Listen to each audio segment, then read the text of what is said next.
அடுத்து வந்து இப்ப ஷெட்ல வந்து இன்வெஸ்ட்மெண்ட் பண்ண வேணாம்னு சொல்லிட்டேன். ஏன் அப்படி இன்வெஸ்ட்மெண்ட் பண்ண வேணாம் அப்படின்னு சொல்றேன்னாக்கா அது காரணம் வந்து நம்ம முன்னோர்கள்னாக்க இப்ப வரைக்குமே நான் தேனி மலை மாடுகள் மதுரை பக்கம்லாம் போயிட்டா அந்த கீதாரிகள் என்ன பண்ணுவாங்கனாக்க 1000 மாடு 5000 மாடு அப்படியே மேய்ப்பாங்க. அப்படியே வெயிலோ மழையோ பனியோ அங்கேயே கும்பலா நிக்கும், அங்கேயே படுக்கும், அப்படியே எதுவுமே ஆகாது.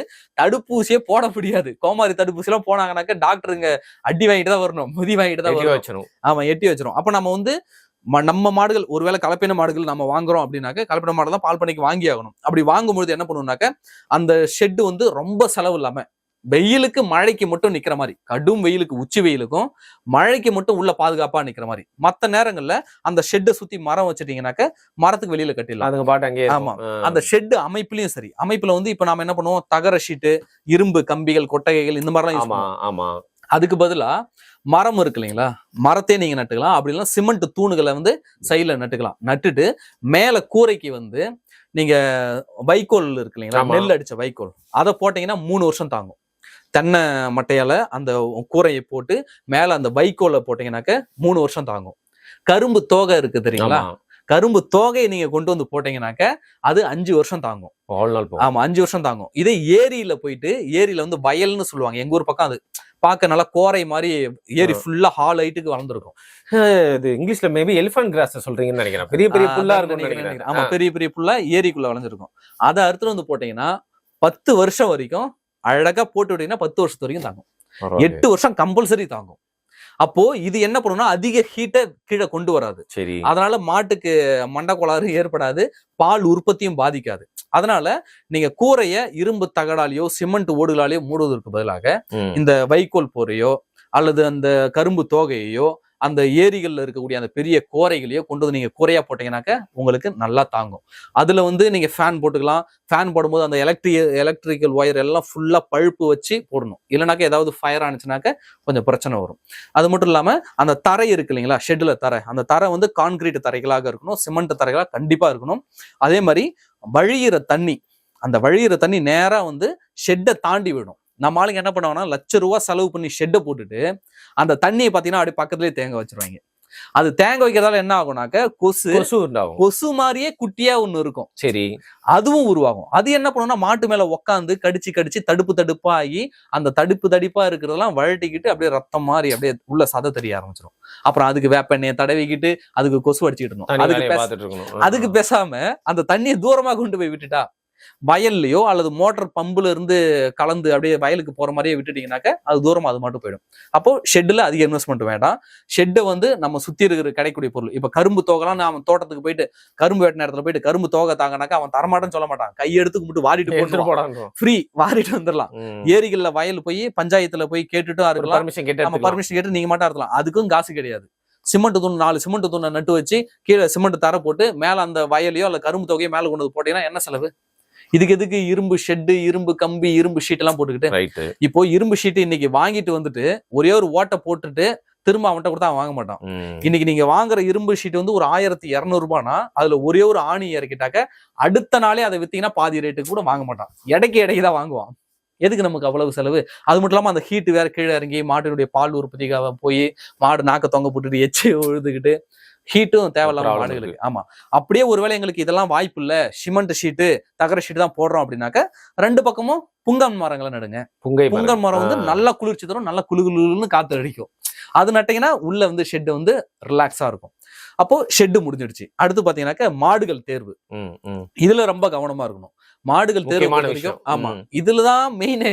மாட்டு பண்ணை, அப்ப மாடுதான் முக்கியம். அப்ப மாடை எப்படி நம்ம தேர்வு பண்ணணும் அப்படின்னாக்க முதல் ஈத்து மாடை வாங்கக்கூடாது, தலையீத்து மாடு, அதாவது முதல் கண்ணு போடுற மாடு. ஏன் முதல் கண்ணு போட மாடுற பால் பண்ணையா தொடங்க போறவங்க வாங்கக்கூடாதுனாக்க முதல் கண்ணு போடும்போது அதனுடைய இடுப்பெலும்பு வந்து சின்னதா தான் இருக்கும். அந்த இடுப்பெலும்பு சின்னதா இருக்கும்போது கண்ணு போடும் போது ஏதாவது பிரச்சனை வந்துருச்சுனாக்க மாடு எழுந்திரிக்க முடியாது. அந்த எழுந்திரிக்க முடியாத பிரச்சனை வந்தாக்க மாடு மேக்சிமம் 75% இறந்துரும். கால்சியம் பிரச்சனையால மாடு படுத்துக்குச்சுன்னா கால்சியம் குளுக்கோஸ் போட்டு ஏத்திடலாம். ஆனா கால்சியம் பிரச்சனை இல்லாம கண்ணுக்குட்டி வெளியில வரும்போது இடுப்பு எலும்புகள் பக்கத்துல இருக்கக்கூடிய நரம்புகள்லாம் நசுங்கிடுச்சு அப்படின்னாக்க அந்த மாடு பிழைக்கிறது ரொம்ப கஷ்டம். அந்த பிரச்சனை நிறைய பேர் அனுபவிச்சிருப்பாங்க. அதனால அந்த தலையீத்து மாடு வாங்க வேண்டாம். 2வது மாடு தான் வாங்கணும். அதே மாதிரி தலையீத்து மாடு வாங்கும்போது அது எத்தனை லிட்டர் கறக்குதுன்னு நமக்கு தெரியாது. சரி. விக்கிறவன் என்ன சொல்லுவான் அப்படின்னாக்க, நான் 6 லிட்டர் கறக்கும் 7 லிட்டர் கறக்கும் வாய்க்கு வந்து அடிச்சு விடுவான். வாய்க்கு வந்து அடிச்சு விடுவான்.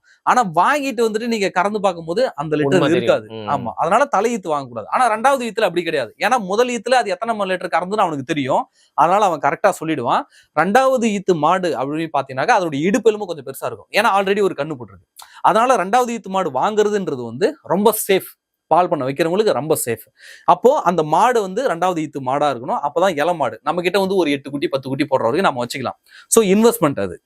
இப்போ வயசான மாடு ரேட்டு கம்மியா இருக்குன்னு சொல்லிட்டு வயசான மாடு வாங்கக்கூடாது. இப்போ நான் 2வது ஈத்து மாடு வாங்குறீங்கன்னாக்க அது சேஃப். அதே மாதிரி அது எத்தனை லிட்டர் பால் கறக்குதுன்னு தெரியும். அதே மாதிரி ஒரு வேலைக்கு குறைஞ்சது 6 லிட்டர் கறக்கணும்.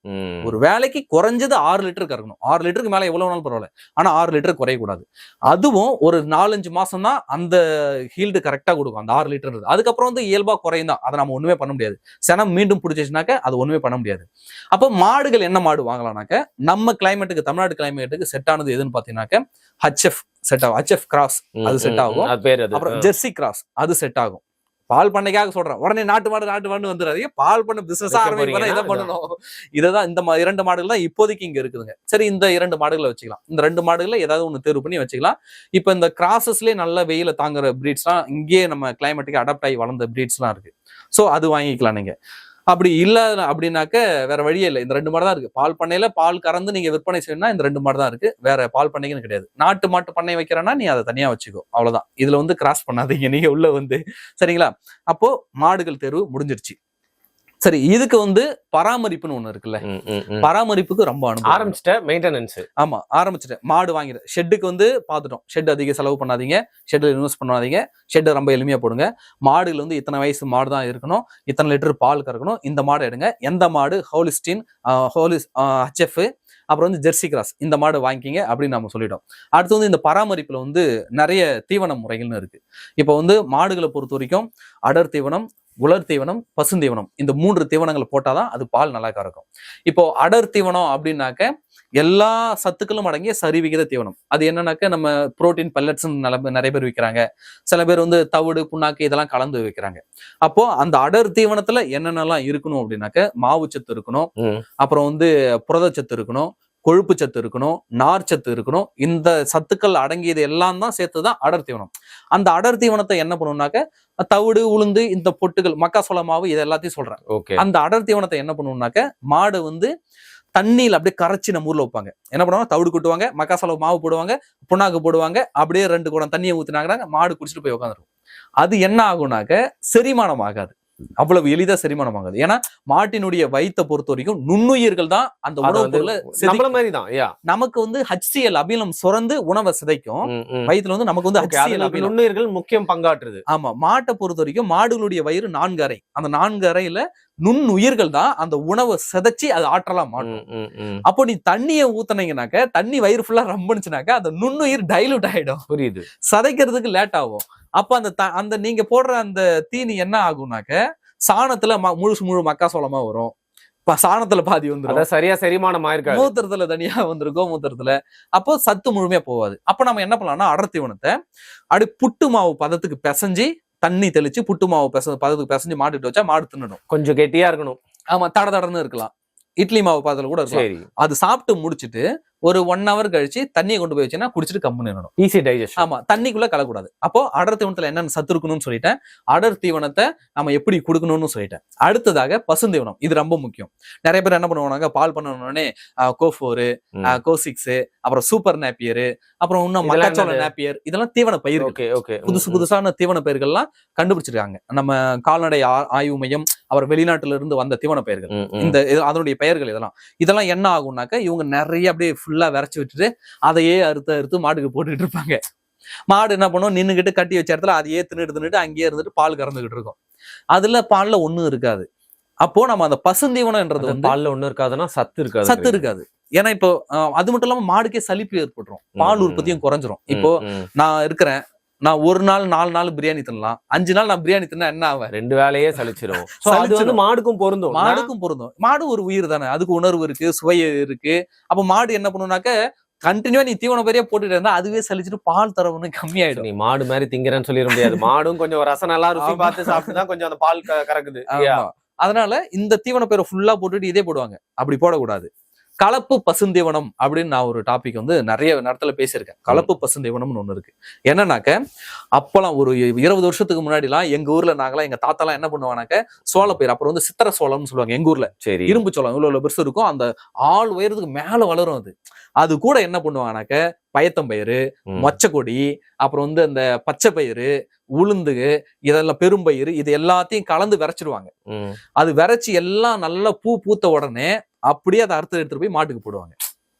இப்போ மாட்டுக்கு 2-3 வகையான பயிர்கள் கலந்த ஒரு தீவனம் போய் சேரும். சரி. அப்ப மாடு அது வந்து ருசிச்சு சாப்பிடும், பால் நிறைய கறக்கும், அந்த மாட்டுக்கு பல்வேறு சத்துக்கள் போகும். சூப்பர். இப்போ தீவன பயிர் ஒண்ணு இருக்குனாக்க, இப்போ கோஃபோர் நம்ம போடுறோம்னா அந்த கோஃபோர் என்ன பண்ணும்னா மண்ணுல இருந்து எல்லா சத்தையும் உறிஞ்சாது. அந்த பயிருக்கு என்ன சத்து தேவையோ அதை தான் மண்ணுல இருந்து உறிஞ்சும். இப்போ நீங்க அந்த கொள்ளோ அல்லது மொச்ச பயிரோ நீங்க போட்டீங்கன்னாக்க அந்த கொள்ளும் மொச்ச பயிரும் என்ன பண்ணும்னா எல்லா சத்தையும் அது உறிஞ்சாது. அந்த பயிருக்கு தேவையான சத்து எதுவும் அதை தான் உறிஞ்சும். அப்ப எல்லா பயிரும் கலந்து போடும்போது எல்லா சத்தும் மாட்டுக்கு போகும்.